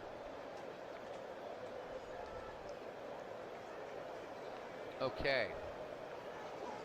Jay Clark with the, we do have to say that again at least once, nickname Nig. Unfortunate nickname sometime in the dead ball era. And fun nicknames too. Let's not forget that though. And in the 19th century, who can argue that Bob Death to Flying Things Ferguson had the best nickname in all of baseball? I would like to be called Death to Flying Things. I love it. Nick Clark is 1 for 1. He singled to left center back in the 2nd inning. And how come Ferguson never made it into McGreevy League, damn it? I'm going to draft him just so I can say that nickname when we start McGreevy next week. That is the other news flash. Robach delivers. Here's the 1-0 delivery. Nick Clark, chopper to short. Tinker up with it. This could be a close play at first, and they nip Clark by a half step. So Shanks 3-0 starting, and McGreevy 2.0. I don't know about Shanks, but I know McGreevy's starting next week. So Cousin Ken, hope you're ready. As we go into, I'm going to have you, if you would help me please, with team selection, things like that, from seasons to round out McGreevy, and looking forward to get back into that. All right, Robach now to face Joe Birmingham. Joe Birmingham, again, we're talking about the curse of the center fielders between these two teams. So Jimmy Schlegel absolutely doing nothing in terms of hits, and Joe Birmingham only has one more hit. He is 1 for 29 now as of this at bat. Bases empty, 2 away. Robach deals the 3-1 to Birmingham, and the curveball misses. So Joe Birmingham at least draws the 2-out walk, and here's shortstop George Perry. He grounded to short. Joe Birmingham, we haven't had much of a chance to talk about him because he's just not on base. 15 steals for Birmingham in 19 naps. Kling sets the target for Robach after flashing the signs. Robach has what he likes. Checks Birmingham at first. Here's the 2-out delivery. The 1-2 to George Perry. Fastball. This one popped high behind the plate. Johnny Kling going back on it. Will he have enough room here at Westside Park? Indeed he does. That will end the inning. We go to the bottom of the 5th, and the Cubs still leading the Naps 2-0. The line for the Chicago Cubs as we enter the bottom of the 5th, 2-6-0 for the Cleveland Naps, 0-3-1. the 1907 Cubs a 1-0 lead in this best-of-7. Jimmy Sheckard now, with 0-1, will lead it off for the Chicago 9. Sacrificed Frank Chance back in the first, and then, unfortunately, forcing Chance at second on the grounder in the third. And there's Mark Roberts. Welcome in. So, Mark, did you get that video uploaded, man? I'm doing well, thank you. Feeling better. Not sounding like I've spent too many years in the Welsh coal mines. So, starting to feel better. Still some coughs that I've got to kind of mute the mic. But thank you, man. All right. Big clue. Everybody giving a big clue, everybody giving Mark a hearty welcome. And Cousins said he's very happy to help with McGreevy. So that's going to start back up next week. Hopefully we get some folks interested. Maybe it'd be a nice thing for Bernard to maybe get involved in, since he's just getting on to dead ball. I think he'll like it. All right. Jimmy Sheckard, 0-1. Thinking about doing the next McGreevy out of the park baseball cousin. We can talk about that. Rhodes deals the 2-0 delivery. Sheckard, base hit into center field, right center field actually, and Joe Birmingham getting the ball quickly. What Birmingham is lacking at the bat, he does make up for in range in center field. So Birmingham doesn't get to that ball. Sheckard very easily could be on third. So nice play by Joe Birmingham. Wildflower Schulte 1-2. He's popped to the catcher and singled. Schulte with an outfield assist in this game, preventing Cleveland from scoring a run. Rhodes checks Sheckard at first. Jimmy with 31 steals in 1907. Stovall in at first. Bradley in at third. And here is the throw over. And Jimmy Sheckard just back ahead of the George Stovall tag. Rhodes peers in. Clark sets the target. Here's the 1-0 delivery. Infield back at normal depth. Hit and run was on. Sheckard was on his way. Schulte with the double, and around to score is Jimmy Sheckard. Perfectly executed hit and run play. In fact, that one might have been a run and hit, as Sheckard was already off to the races when that ball wasn't even halfway down the keyhole there, from the mound to the box. So 3 in now. Chicago has scored consecutively in the last 3 innings, 1 each in the third, fourth, and fifth innings. So again, this Cleveland Nap team excellent, but I just suspect outclassed by this 1907 squad. This was the best Cleveland team I could find in the dead ball era. So, and no knock on them. They took care of the world champion Pittsburgh Pirates, but these Cubs so far are just relentless. Robach pitching a 3-hitter right now. All right, Bob Rhodes needs to bear down here. Nobody out. Frank Schulte in scoring position. Last time up in the third, Johnny Kling, RBI single that scored Jimmy Sheckard, and that gave Chicago its first run. Rhodes deals the 0-1 to Kling. Fastball, Kling, high pop up toward left, and ranging in on it, but being called off by Bill Bradley was Josh Clark. So that's the first out of the inning. Schulte remains at second on the infield fly roll. Jimmy Schlegel, 0-2. Schlegel 0-13. So the center fielders in these two squads not getting it done at the plate. Rhodes brings it to Schlegel now. Schlegel cuts in the first pitch. Hard ground ball to second. Lajoie cuts down Schlegel in the 4-3 putout. Moving to third is Schulte. 2 away for Harry Steinfeld now. Cubbies third baseman has doubled and walked. Rhodes from the stretch and the 2-1 delivery to Steinfeld. Fastball, this one, chopped foul on the third base side. The count even at 2-2 on Steinfeld. 2 away, Rhodes from the stretch. Here's the pitch. Grounded up the middle. Paring has it as short on to Stovall to retire the Cubs. But another run, 2 hits, no errors. 5 in the books here at Westside Park in Chicago, Illinois. And it's the Cubs 3 and the Naps 0. So Big Clue says that he may roll some Appa or Stratomatic this afternoon. These clients can sit on a tack. He said he's got my prior. He said he's got his priorities in the right place, and indeed he does. Joe Murdy said I read that when he read that he was a teenager and just he read that book when he was a teenager and just couldn't stop. You may remember a story that Leonard called Orioles. Looking forward to revisiting that book, and yes, baseball is always good medicine. Looking forward to revisiting Joe. So I'm waiting for the delivery of a book called The Baseball 100 today, which I ordered it while I was talking to Big Clue yesterday on the phone and just mentioned, or on Discord, and I said, yeah, I just ordered a book called Baseball 100. He's like, you're going to love it, you're going to love it. So,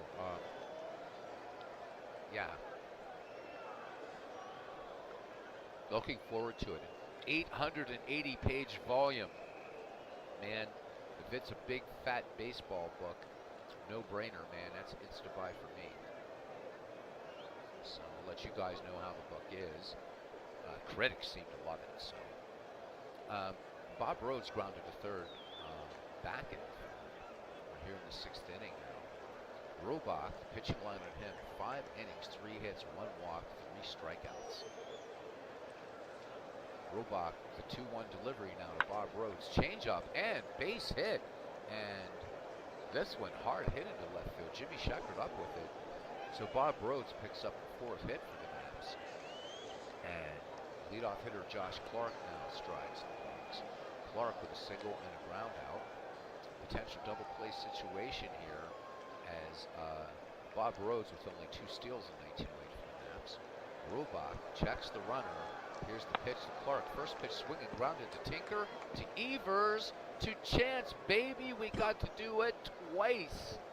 Tinker to Evers to Chance, and just that quickly, 2 outs, and Bill Bradley will now step in the box. Bradley has singled and grounded to third. Robach deals the 1-1 pitch, and this ball getting away from Robach, and he plunks Bill Bradley. So the hit batsman puts a runner aboard, 2 down, as George Stovall strides to the plate. He's nothing in 2 attempts, and Robach. In fact, Robach has 3 strikeouts, and 2 of them visited upon the erstwhile George Stovall. Is that Florida enough for you guys? All right. Robach throws over. Bradley dives in, and he is back safely. Dusts himself off. Kling runs through the side. Robach has what he likes. The 0-1 delivery. Stovall sends this to right field. Schulte barely has to move. Brings it down into the glove. And that retires the side. No runs, 1 hit, no errors, 1 left.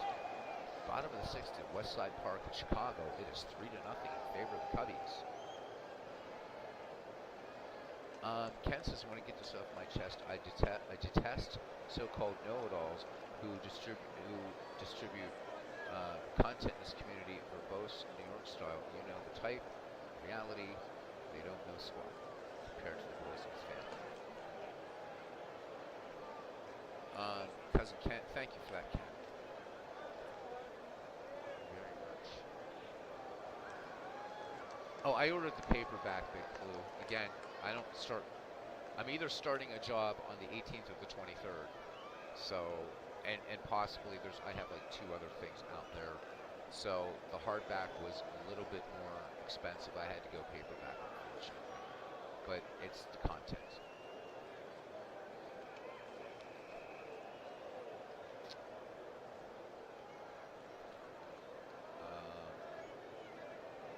Big Clue saying to Ken Castro, hey John, welcome in. John DFW, man. Welcome in, buddy. Says to Ken, if you don't have it yet, I recommend Baseball Pioneers and Baseball Founders. Great collection of essays on pre-Major League Pro teams and players up through the early 1970s. Sounds like a good one. You guys are going to drive me absolutely bankrupt with all these book suggestions, but food for mind, right? No, you don't, Big Clue. You definitely don't. Thank you, cousin. That means a lot. God, I'll be the first one to admit, man, I have so much to learn. And said that last night at the end of our 5.5-hour marathon. Cousin Ken hanging out for the whole thing. But I think it was more for the surprise pictures of Natalie than anything. All right. So Johnny Evers, damn it, we got to see Tinker to Evers to chance twice now in a play. Love it. Back in the fourth, Evers singled, so he is 1 for 2. Bob Rhodes into his wind, and the 0-2 pitch. This one popped in the infield. Perring and Bradley converting, but shortstop George Perring on the shallow left field grass calls off Bradley to make the catch. So 1 up, 1 down. Joe Tinker is 1 for 2. RBI single, scoring Harry Steinfeld back in the fourth. 3-0 your score. Chicago posting 1 each in the third, fourth, and fifth innings. Bob Rhodes delivers the 1-2 pitch to Joe Tinker. This one slapped to short. Perring quickly up with it to get the rapid Tinker. And a nice stretch by George Stovall.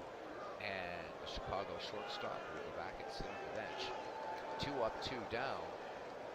So Rhodes looking for a 1-2-3 here as Ed Robach steps in. He's flied to left and bunted out. Rhodes deals the 0-1 to Robach. Fastball, this one lined right to George Perring, makes a leaping grab.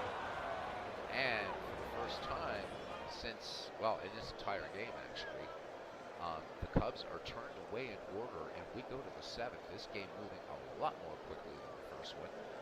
Coming up, I believe, at 1:30, Bernard Strom continuing, I think today's 1950 Red Sox. I can't remember what he said. Let me go back. What did Bernard say today? Or that was when we were talking about Greg Maddux. Bernard.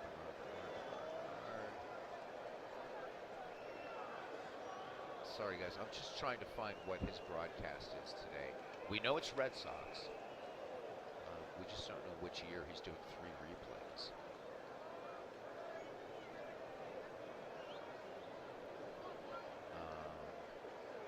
All he says is he has a 1:30 broadcast today. So it's either going to be 1912 or 1950. Clue says, you or Steve mentioned fielding metrics last night, and the name of the book was escaping me. Just looked at my shelf. It's Wizardry by Michael Humphreys. If you like the fielding metrics using baseball gauge, this is the book for you. Here we go. Yeah. Okay. I'm making a list, seriously. And I miss baseball gauge. They're supposed to be incorporating that into Baseball Reference, and I know some of it's there, but not all of it's there yet. I spent hours on Baseball Gauge. Boy, did I love that site. By the way, guys, if you could suffer through a lot of the madness last night, the 5.5 hours broadcast, if you're watching this later, along about hour 2.5 or something, Big Clue and Steve Tate take us on a mega deep dive into Baseball Reference. We only touched StatHead once. So for those of you that don't subscribe and pay for StatHead, what's going to blow you away, it blew me away, because I thought, hey, I was pretty conversant, at least with Baseball Reference, is what you're going to find in there. And also Retro Sheet. I hadn't visited Retro Sheet in so long. I'm going to be playing around in Retro Sheet today. So check it out, guys. It's good stuff. Big Clue and Steve guiding us through a lot of it. This superb, and I don't want to call it minutia, but just superb resources found on Baseball Reference. And again, just for anybody, we only looked at one thing in StatHead, and that was only for like 10 seconds. So I do beg you to check it out, not to build the channel, but to help your own baseball research projects or what you're doing for games, or just to learn more about it. I was blown away. Now I know what my spectators feel like when I do Magic. My mind was blown.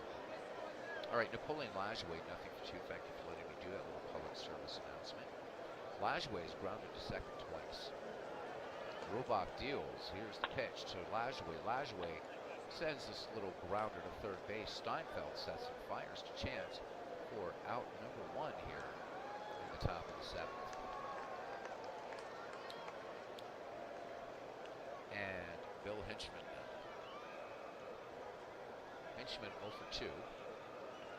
He's flied out and struck out. And Robach deals now the 2-1. And this one, clean base hit up the middle, and Hinchman going for 2 to slide. The Tag by Joe Tinker, not in time. Diving slide by Henchman, and gets in there with a double. So extra base hit for the Nats here in the 7th. That's hit number 5 for them. And a runner in scoring position for Jay Clark. The catcher has singled and grounded to short. Kling sets the target. Rollback with the 2-1. Clark cuts on this fastball. Routine fly ball to Jimmy Schlegel at center. He has it. Henchman tags, and he will make it to third. So Cleveland, with his potential first run just 90 feet away, but stepping to the plate is Joe Birmingham. And back there in Cleveland, Ohio, as they're receiving results of this on the playograph in downtown Cleveland, as well as various saloons, pubs, and taverns around the city, hoping that Mr. Birmingham can come through. Birmingham 1 for 29 in this tournament, 0 for 1 today, to at least get a run on the board for their beloved Mavs. Kling sets, Robach from the stretch, and 1-2 delivery to Birmingham. Curveball grounded back to Ed Robach, on to Chance, and Joe Birmingham does not come through. The Nats are turned away. 7th inning stretch time. It is 3-0 Chicago.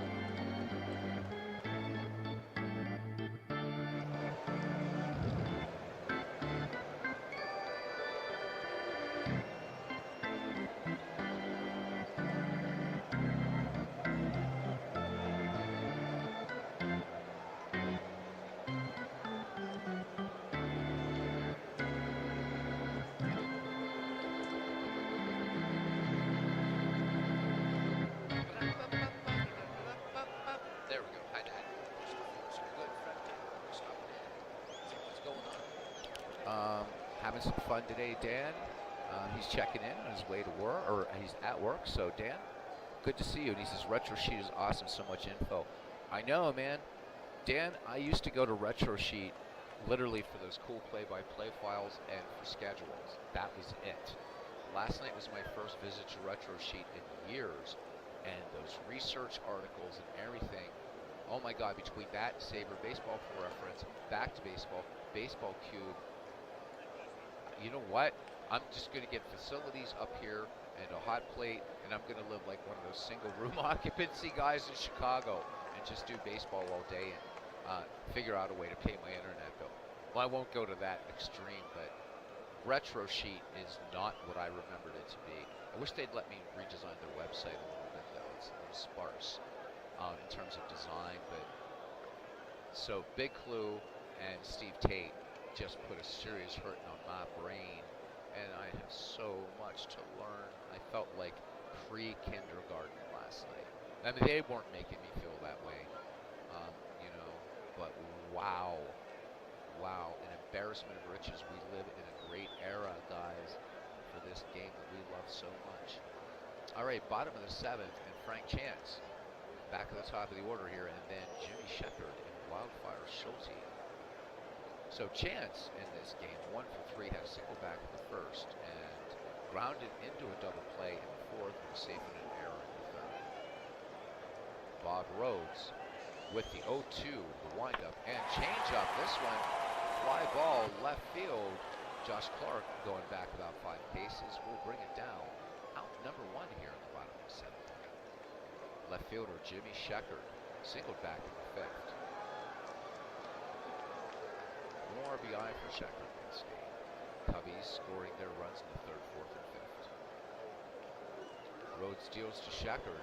Shepherd in the first pitch and bounces this one to first. Stovall shuttles to Bob Rhodes covering for the 3-1 put-up. So 2 up, 2 down. Rhodes looking for a second 1-2-3 inning as Schulte steps in. Wildfire has himself an RBI double. That was back in the 5th. A single in the 3rd. He popped a catcher in the 1st. Rhodes brings it. 1-0 pitch to Schulte. And this changeup will bounce from first. Stover will take it to the bag unassisted. And the Cubs go in order for the 2nd consecutive inning. We head to the top of frame number 8. And the Cubs lead the Nats 3-0. George Perry, Bob Rhodes, and Josh Clark to bat for the Nats.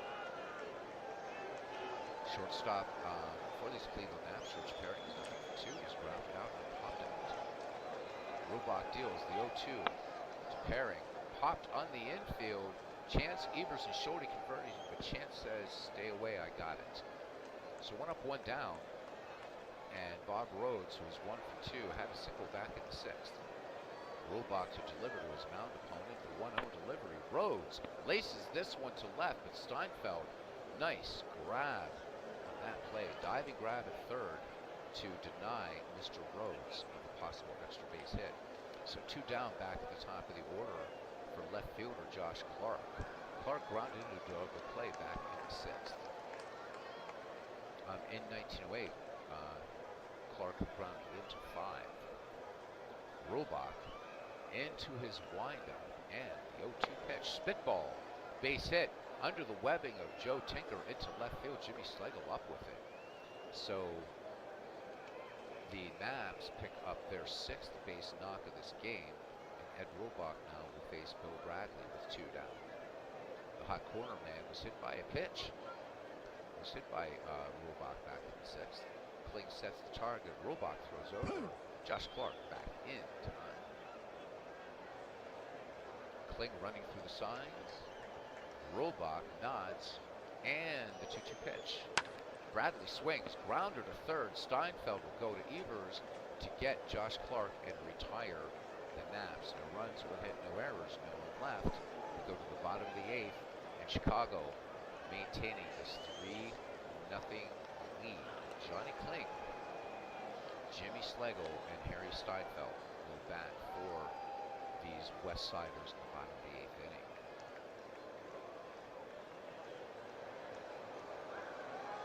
Huey Fullerton making the trip here to cover this game. Was seen at dinner, or at an early lunch, I should say, with Cy and Dryden for the Chicago Tribune. Rumored that Ring Lardner is also hunting the grounds here today. Rhodes deals to Johnny Kling. Here's the 0-1 delivery. Kling swings. Grounder to Lajoie. Lajoie has it up to Bob Rhodes, who hustles over and covers for out. Jimmy Schlegel now. Chicago faithful waiting for Schlegel to get his first hit in this tournament. 0-14. Rhodes deals. Here's the 3-1 to Schlegel. Schlegel bounces with first. Stovall to Rhodes, covering. And not going to happen this time. Jimmy, take a seat. Harry Steinfeld now 1 for 2. Can Rhodes get a 3rd consecutive scoreless inning? He deals to Steinfeld. The 2-1 pitch. Fastball.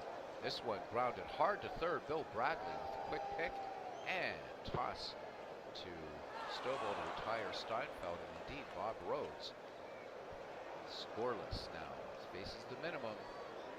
3rd straight time we go to the 9th inning, and the Cleveland Nabs on the verge of falling 2 games to nothing to these Cubs, as this series will then move on to Cleveland. George Stovall, 0 for 3 against Ed Rubach, who has plenty of gas in the tank. It will be Stovall, Lajoie, and Hinchman for the Nabs. George Stovall has struck out twice and fly to right. Rubach with 3 strikeouts in the game, 2 of them against Stovall. Here is the wind and the 1-0 pitch. Fastball chopped to short. Tinker taking it on the hop, fires to Frank Chance, and that is out number 1. Lajoie now 0 for 3. Lajoie uncharacteristically, no safeties in this game. Unable to get the ball out of the infield. He's grounded to second twice, and in his last time up, grounded out to Steinfeld at third. Rubach deals the 2-0 delivery to Lajoie. Chopper to Steinfeld, and Lajoie has grounded out 4 times. He will finish it 0 for 4, and it's down to Bill Hinchman. Bill Hinchman, who's been showing some clutch in the field and at bat in this tournament, will try to keep something, try to get something going for the Nabs here in the top of the 9th. He doubled back in the 7th. 1 for 3. Rubach winds and deals. Count even at 2-2. Grounder to Tinker, on to Frank Chance, and that is your ball game. Chicago Cubs shut out the 19-win Cleveland Nats. What do they out there? Let's look at game highlights. So, Ed Robach gets the win. He goes to 1-0. Rhodes takes the loss. He goes to 1-2. No real offensive highlights for these teams. And in fact, extra base hits. There were 3 in this game. All doubles. So one by Bill Hinchman for the Cleveland Naps, and then Frank Schulte and Harry Steinfeld for the Chicago Cubs. Looking at pitching now. Bob Rhodes for Cleveland went 8 hits, 3 runs, 2 earned, walked 1. So an ERA of 1.50. Ed Robach gets the win. He goes the distance. 6 runs, and it was a shutout. 1 walk, 3 strikeouts. ERA of 1 for him, and I'm guessing Robach is going to be the MVP, and indeed he does. Not a lot to talk about this. No stolen bases, anything like that. Just a kind of garden variety game. So let us look at our playoff bracket and see where things stand when next we do. We return to this KCCL tournament of the 19th century in deadball. The 1894 Baltimore Orioles with a 1-0 lead over the 1884 Providence Grays. The 1907 Chicago Cubs will travel to Cleveland with a 2-0 lead over the Naps. And that does it. So our decades, the decades game 1 of this planned doubleheader, it was just too painful to watch Stottlemyre get the absolute crap knocked out of him. So we quick played that one out to a final score of 14-3. And I think we'll go back and just auto play out the rest of that day. And then, yeah, we're going to make like sheep and get the flock out of here, I guess. You had 5.5 hours of me last night. That's more than anybody should bear. So. And besides, we have Bernard coming up in about 50 minutes.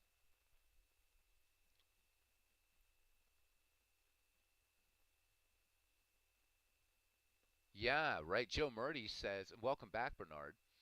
So, Joe Murdy says, Beatles, another one I gave to Bernard was Heine Wagner should maybe change his name to Hoover as he was vacuuming up everything hit to him. What a game he had yesterday against Washington. Yeah, Heine Wagner was excellent defensive shortstop. Of course, sharing that last name with another shortstop that played at the same time probably wasn't terribly helpful for him, but yeah, definitely very good defensive player. Big Clue says, I met a woman at the grocery store this morning. She was crying about losing $200 on her way to the store. I felt so bad for her to give her 20 from the 200 he just found in the parking lot. Oh man, yeah. What? You are a saint, aren't you? Look at you. Oh my God. Yeah, this Chicago Cubs team is just no knock. I mean, those Cleveland Naps were good, but these Cubs are just dominating. The Cubs may take this one. We'll see, huh? Baseball demo should be coming on about 20 minutes. So, guys, let me hurry out of here then. So, 20 minutes, that is enough to get this done. This has been great. Midlife Crisis says, thank you, Beatles, and stay complete. And I love the old English spell or Middle English spelling. Thank you, I shall. We can talk baseball 8 days a week. That counts. There we go. Big Clue picking up the Beatles thing. All right, let's quickly autoplay through the rest of the games in this Decade League for today. So first up, we've got Mullen versus Brown, the 1900s versus the 1990s. The 1900s with a record of 2-1. The 1990s 1-2. And here we go. And the 1990s defeat the 1900s. So, damn it, let's just look at the box score because I can't remember who the hell that is. I think that's is that the Piazzas? Yep, the Piazzas defeat the Wagners 6-3.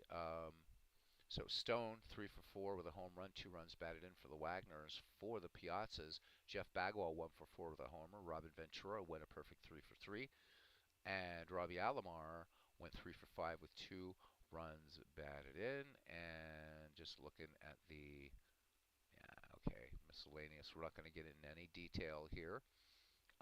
So how about that? So the starting pitcher So Brown was ejected. Would love to have seen that. We'll have to go back and find that. The MVP Robbie Alomar in that game. So ejections. You gotta love ejections. All right. The 1910s versus 1980s. This is Hippo Vaughn, Jerry Royce. Here we go. And Hippo Vaughn and the Ty Cobbs. Let's look at this one, huh? Defeat the Hendersons 4-1. So Jimmy Wilson goes 2 for 4 with a double for the Cobbs. And for the losing Hendersons, Wade Boggs goes 3 for 4. Dale Murphy 2 for 4 with 2 doubles. And Gary Carter 2 for 3 with a double. Hippo Vaughn goes to 1-0. Jerry Royce falls to 0-1. MVP in that game is Hippo Vaughn. So we'll take care of that one.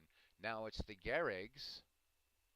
God, who did I pick? I can't. Oh man, I will get used to it. Anyhow, it's the 1930s versus the 2000s, and this is Fry versus Webb. Here we go. And the 2000s edge the 1930s 8-7. So Wagner getting the win, Johnson taking the loss, and no, that's not Walter Johnson. So let's look at the box score here really, really quickly. So it's the Lou Gehrig's and the Derek Jeters. There we go. For the Lou Gehrig's, Charlie Gehringer goes 3 for 5 with a triple, 2 doubles. Ducky Joe Medwick 2 for 4 with a home run. Lou Gehrig 2 for 4 with 2 runs batted in. For the Derek Jeters, Derek Jeter goes 2 for 5 with 3 runs batted in. Andrew Jones 2 for 3 with a home run and 3 runs batted in. Todd Helton 1 for 1, a double, and 4 walks. Billy Wagner gets the win 1-0, and Johnson gets the loss, goes to 0-1. And no ejections in this game, unfortunately. And the MVP, Derek Jeter, in that one. Moving ahead now, 1940s to 1950s. This is going to be Tex Houston, Lou Burdett. And, oh my God, what a slaughter. So we've had 2 slaughters today. The first one we tried to do was a 14-3 beating. And this one, the 1940s dispatching the 1950s. So the Ralph Kiners defeating the Stan Musials 15-5. So that's some insanity. So the Kiners go to 3-1, and the Musials fall to 1-3. For the Ralph Kiners of the 1940s, Joe Gordon goes 4 for 5 with a home run, 4 runs batted in. Lou Boudreau, perfect 4 for 4, including a triple. Teddy Ballgame, 3 for 6 with 2 doubles. Tex Houston goes to 1-0. Lou Burdett falls to 0-1. For the Musials in a losing cause, Jackie Jensen, 1 for 4 with a home run, 2 runs batted in. Ren Shadist went 3 for 4 with a double. Yogi Berra 2 for 4 with a home run, 2 runs batted in that contest. 15-5. Good God. And so the Kiners wrapped out 18 hits in that game. Crazy stuff. MVP was Joe Gordon. Johnny Mize suffering an injury just today. So the big cat out. And finally, it is going to be Haas Radborn versus Catfish Hunter. And I was going to play this game. Ken wasn't in here earlier, so we're going to go ahead and autoplay it. So the King Kellys going up against the whatever I called the 1970s team, the Joe Morgans. Here we go. And 12-8. Ouch. Okay. Not quite a slaughter, just a good ball game. So, yep, it was the Joe Morgans. So the Joe Morgans win this one 12-8. Old Haas takes the loss. He goes to 0-1. Goose Gossage gets the win, goes to 1-0. George Pinckney for the King Kellys went 2 for 4 with a home run and 2 runs batted in. For the 1970s, Joe Morgans, Rod Carew goes 1 for 1 with 3 runs batted in. Johnny Bench 2 for 5, a home run, 3 runs batted in for him. And Michael Jack Schmidt, perfect 3 for 3 with 2 doubles. And the MVP, Johnny Bench. So that concludes play for this day and this Decade League. So we have David Baseball demos coming up in about, 13 minutes, and then Bernard Strom at the half hour. So a lot of baseball today, everybody. And looking, we have a four-way tie for first. The 1940s, 70s, 2000s, and 1910s in first place with a record of 3-1. Playing 500 ball are the 1900s, 90s, 80s, and the 1920s. And then at 1 and 3 are the 1960s, 30s, 50s, and 1800s. So we have some good stuff coming up, and that's it. The 1800 stats to date, yeah, yep. We can definitely do that. So let's look at snapshot. No, team. Let's look at team. Do we want these team stats? And then we'll look at team statistics. So right now, as far as batting, oh, how did I? Let me. I have to see how I did these. How I abbreviated the King Kellys. How did I abbreviate these guys? PP. I have no idea what that means. So we're going to call them KK, and no other second K. There we go. All right. So the Kellys right now, let me see. Um, they're ninth in runs per game at 4. Team ERA, they're 11th at 6.34. So pitching hurting the 19th century King Kellys. And in fielding, they're ninth. Let's look at team batting. See what we get here. All right. These are unsortable. They should be. So the King Kellys with 2 home runs, the league leader, of course, the 1920s, as expected, with 10. Who's stealing all the bases, though? That's what we've got to find out here. And the King Kellys tied with the 1930s Lou Gehrig, so just 1 stolen base behind the 1980s.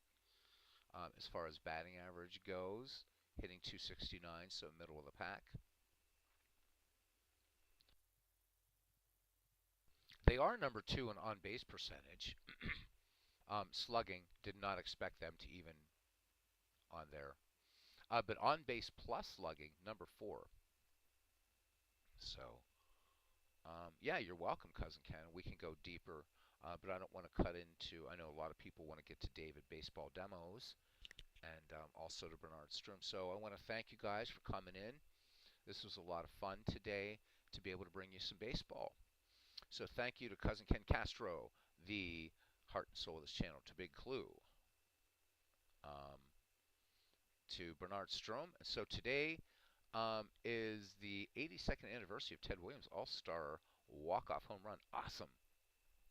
So see now Bernard is saying that my mic volume is very low. Dave Gardner says it's always really high. I don't know what the hell to do here, guys. Just don't have the money right now to get a really sexy mic.